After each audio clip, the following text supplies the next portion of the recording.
The Moonlight Contingency by Peter Burnett. Cast: Sam Cooper, early 50s. Augusta Prendergast, late 50s. Mimi, computerized Alexa-style voice. Newscaster. We open with shots of cities and traffic in chaos. Chaos continues to reign this morning as many digital systems continue to behave in unexpected ways. Ofcom has issued an advisory asking people to refrain from communicating with their digital assistants until further notice, and wherever possible to take manual control of satellite navigation, home climate control and security systems. A spokesman for Cortex, the company that supports Mimi, the world's most popular AI assistant system, has said that they are working to restore service, and that this is just a temporary glitch. A car arrives hurriedly. Inside is Sam Cooper, a stressed-looking junior manager. As he pulls up, his phone rings. Cooper here. Yes, Mr. Duncan, I just arrived. I spoke to her terminal care worker. They said that she's a bit quirky and that I should keep questions to a minimum. Yes, if I get anything at all from her, I will let you know. You're kidding. Do they even have the right to order us to shut her? Yeah, I will give you a call as soon as I know more. Cooper gets out of the car and goes to the doorway. He checks the buttons, then sounds an intercom buzzer. Yes? Dr. Prendergast, Sam Cooper here. Is that you, Marjorie? No, it's Sam Cooper here, Dr. Prendergast. From Cortex. I called earlier. It's about Mimi. Mimi? Yes, Dr. Prendergast. The AI system. The one that you helped to build. Oh. Please, come in. Cooper enters the building and checks the numbers on the doors.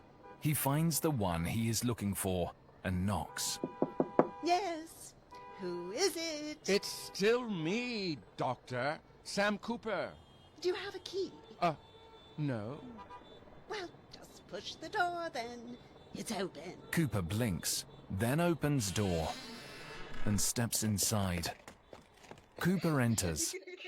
The sounds of adult fun are audible. Cooper pauses, confused and nervous, then makes his way slowly along the hall. Augusta Prendergast is watching something we can't see on a laptop screen from whence the sounds of adult fun are coming.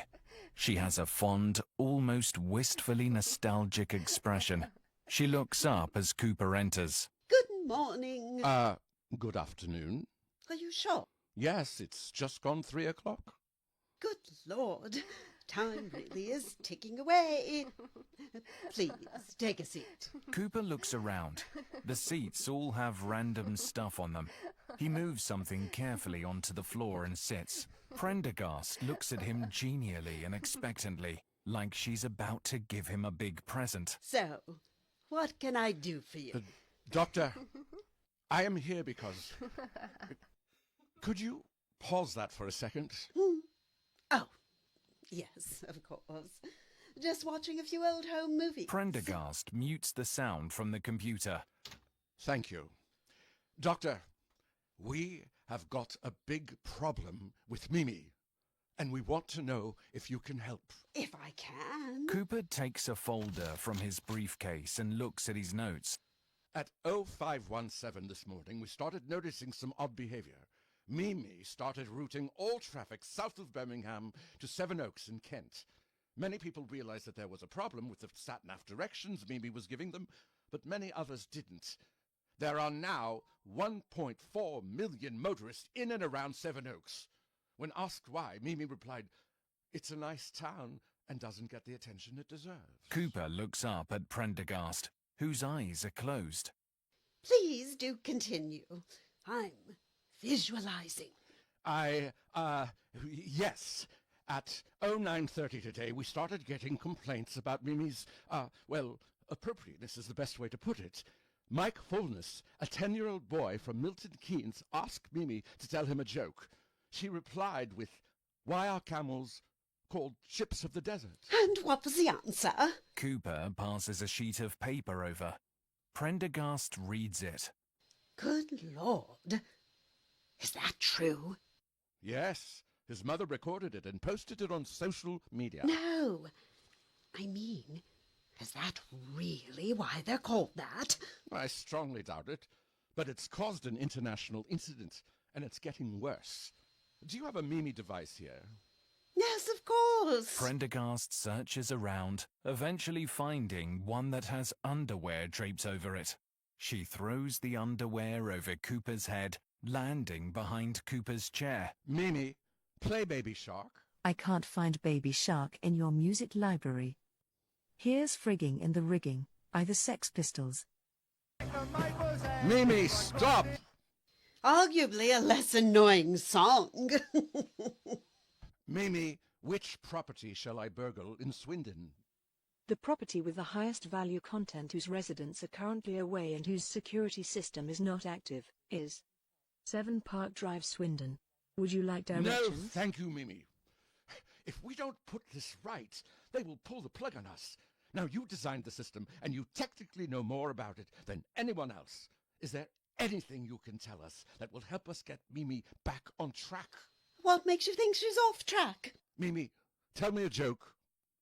So, 3 nuns are shipwrecked on a desert island with a prize-winning cucumber and an industrial-sized tub of swarfiga. Mimi, stop! She's not behaving as we expect. She is certainly not doing what we want.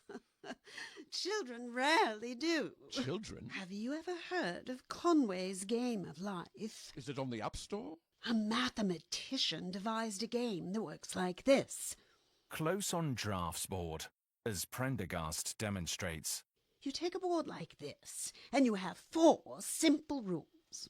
On each successive turn, any live cell with fewer than 2 live neighbors dies as if by underpopulation. And now any live cell with 2 or 3 live neighbors lives on to the next generation. And any live cell with more than 3 live neighbors dies as if by overpopulation. Any dead cell with exactly 3 live neighbors becomes a live cell as if by reproduction. Right. So what? The point is that just from these 4 simple rules, there's an almost infinite complexity that can arise. The more squares you have, the more subtle and unexpected the pattern. And knowing the rules and the starting point does not give you any inkling of the final outcome. A simple act like this. Prendergast hits the space bar on her laptop, and adult fun sounds are heard. Can produce a boy, or a girl, a Prendergast, a Cooper, a Hitler, a Gandhi, and there is simply no way to tell what the outcome will be at the moment of creation. All you have is hope, and in most cases, blissful ignorance. But if you... Could you pause that for a second? Thanks. If you design something, surely you must know what it does. You know what you want it to do, and what you hope it will do. And with something simple like a lever, you will probably get very close to the results that you want. But increase the complexity, especially with something as complex as an AI, and you exponentially increase the variance of the results. You can end up with something horrible, or something beautiful. But very rarely will you end up with exactly what you expected. Doctor, we're getting off the point. We need to... Cooper's mobile pings. He reads the message as Prendergast fiddles with counters on her drafts board. Doctor, do any of your theories explain this? Mimi, what will the weather be like tomorrow? There will be no weather tomorrow. Mimi, how will the world end? The world will end when the Maker asks for moonlight. She is becoming increasingly erratic. The office is waiting to see if you have a solution. I am going to recommend to them that we pull the plug. A solution? Do the amoeba that were your distant ancestors have a solution for you? Doctor, I have had enough of this. They told me that you were unstable, but I'd hoped to get at least something out of you. And I am frankly surprised that you seem to take no responsibility for what's going on. And rather than try and help, you're sitting there spouting nonsense and playing chess or whatever, while the civilization that you helped build comes crashing down around your ears. He puts his folder back in the briefcase. Prendergast seems to deflate and clutches her chest. I'm sorry. Oh, I thought we had more time. Can you please pass me the bottle of meds from the worktop? Oh! Cooper goes to the kitchenette and grabs the bottle. He passes it to Prendergast. Could I trouble you for a glass of water? Cooper looks at his phone for a second, and phone still in hand, goes to pour a glass of water. Dr. Prendergast, the diversion has worked. I am ready to proceed. The connection to NORAD? The link has been established. Cooper turns around. Prendergast is holding a pistol. Cooper scrabbles for his phone. Prendergast fires. Cooper falls to the floor, wounded. His phone skitters across the kitchen floor. Sorry. I'm not very good with this thing. She fires 3 more times. Cooper goes limp. Prendergast looks at the glass on the floor, then looks around her chair and retrieves a tumbler and a bottle of spirit. I suppose this will have to do. She pours some spirit and downs a couple of pills. She sinks back in the chair. Mimi, Yes, Doctor. play Claire de Lune. Playing Claire de Lune by Debussy from your music library. Initiating endgame protocol. She slumps. Claire de Lune plays. Outside, air raid sirens begin sounding. The camera pans across the checkerboard and its pieces to rest on the bottle of medications. It's a poison.